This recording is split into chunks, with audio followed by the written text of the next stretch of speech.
আসসালামু আলাইকুম। মাটির চুলোয় রান্নাবান্না চ্যানেলে আপনাদের সবাইকে স্বাগতম। আজ আমি দেশি আলু দিয়ে বাটা মশলায় ব্রয়লার মুরগির মাংসের ঝোল করে দেখাবো। ব্রয়লার মুরগি তো অনেকভাবে খেয়েছেন, কিন্তু এভাবে এই মুরগির মাংস একবার রান্না করলে বুঝতে পারবেন এটা খেতে কত মজার। আশা করি রেসিপিটা আপনাদের অনেক ভালো লাগবে। আমি এখানে 1.5 কেজি পরিমাণ মুরগির মাংস নিয়েছি। মাংসগুলো আমি পরিষ্কার করে কেটে বেছে ধুয়ে নিয়েছি।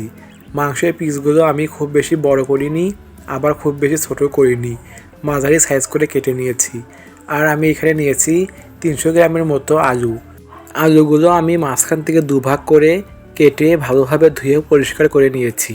এখন আমি কড়াইটি চুলায় বসিয়ে দিয়ে পরিমাণ মতো সয়াবিন তেল দিয়ে তেলটা গরম করে দিয়ে দিব পেঁয়াজ কুচি।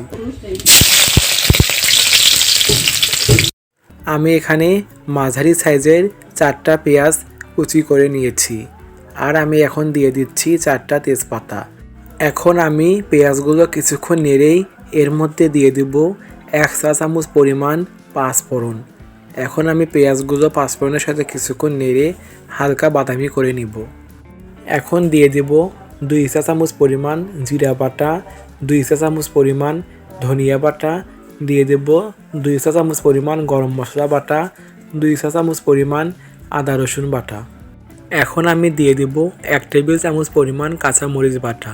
ব্রয়লার মুরগিতে একটু ঝাল বেশি করে দিলে খেতে ভালো লাগে। আজকে আমি ঝাল ঝাল করে এই মুরগির মাংসটা রান্না করব।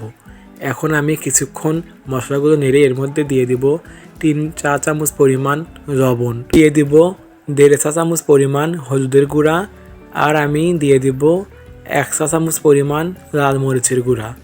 এখন আমি মশলাগুলো আবারও কিছুক্ষণ নেড়ে নিব। মশলাগুলো কিছুক্ষণ নেড়ে আমি মশলা কষানোর জন্য মশলার মধ্যে দিয়ে দিব 1/2 কাপ পরিমাণ পানি।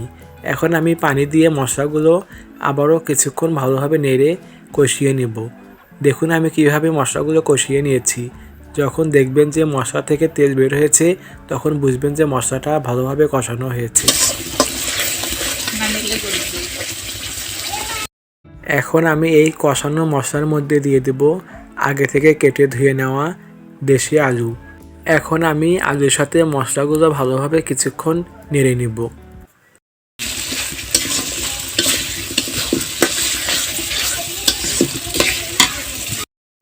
মশলার সাথে আলুগুলো কিছুক্ষণ নেড়ে নেওয়ার পর এখন আমি এর মধ্যে দিয়ে দিব মাংস। আমি আগে আলুগুলো দিয়েছি কারণ এই মুরগির মাংসটা অনেক নরম, আলু একটু শক্ত, তাই আমি আগে আলুগুলো একটু নেড়ে নিয়েছি। তারপর আমি এর মধ্যে মাংসগুলো দিয়ে দিয়েছি। এখন আমি আলু আর মাংসগুলো মশলার সাথে আবারও কিছুক্ষণ ভালোভাবে নেড়ে নিব। কিছুক্ষণ নেড়ে নেওয়ার পর আমি ঢাকনা দিয়ে ঢেকে দেব। এভাবে 2 থেকে 3 মিনিট পর আমি ঢাকনাটি উঠিয়ে নেব। দেখুন মাংস থেকে কতগুলো পানি বের হয়েছে। এ সময় চুলার জালটা একদম মিডিয়াম আঁচে রাখতে হবে। অনেক সময় অনেকে চুলার জালটা জোরে দেওয়ার কারণে মাংসগুলো নিচে লেগে যায় আর এরকম পানিও ওঠে না। এরকম মিডিয়াম আঁচে রান্না করলে মাংস থেকে পানি বের হয়ে যাবে আর খুব সহজে মাংসগুলো সিদ্ধ হয়ে যাবে।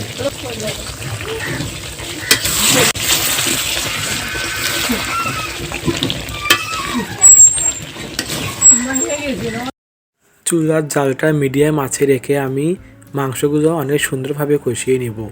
দেখুন আমি কিভাবে মাংসগুলো কষিয়ে নিয়েছি। ঠিক এভাবে চুলার জালটা মিডিয়াম আঁচে রেখে মাংসগুলো ভালোভাবে কষিয়ে নিতে হবে। যখন দেখবেন যে আলু আর মাংসগুলো সিদ্ধ হয়ে গেছে, তখন এর মধ্যে দিয়ে দিতে হবে পানি। এখন আমি এর মধ্যে 3 কাপ পরিমাণ পানি দিয়ে দেব। ঠান্ডা পানি দেওয়া যাবে, আবার গরম পানিও দেওয়া যাবে, তবে আমি এখানে ঠান্ডা পানি ব্যবহার করেছি।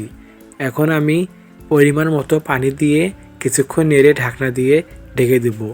এখন আমি চুলার জালটা বাড়িয়ে দেব, কারণ যে কোনো ঝোলের তরকারি বা ডাল রান্নার সময় জোরে জাল দিলে খুব সহজে ঝোলটা কমে যায় আর স্বাদও দ্বিগুণ হয়ে যায়।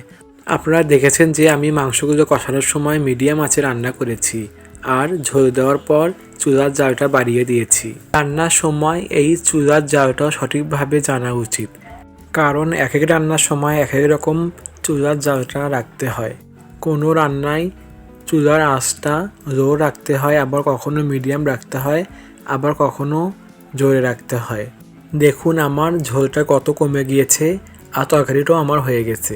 এখন আমি নামানোর আগে আগে এই তরকারির উপর ছড়িয়ে দেব ভাজা জিরার গুঁড়া 1 চা চামচ আর দিয়ে দেব ভাজা ধনিয়ার গুঁড়া 1 চা চামচ।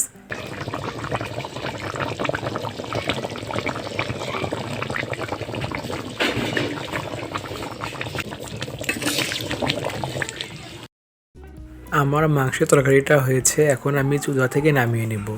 আপনারা দেখতে পারছেন যে আমার এই রেসিপিটা কত সুন্দর হয়েছে। গরম ভাত, রুটি, পরোটা, খিচুড়ি, পোলাও সবটার সাথে এই রেসিপিটা অনায়াসে অনেক তৃপ্তি সহকারে খেতে পারবেন। আমি একদম ঘরোয়া উপকরণে সহজ নিয়মে মাটির চুলায় এই আলু দিয়ে মাংসের রেসিপিটা দেখিয়েছি। রেসিপিটা ভালো লাগলে দয়া করে আমার চ্যানেলটি সাবস্ক্রাইব করে পাশেই থাকবেন।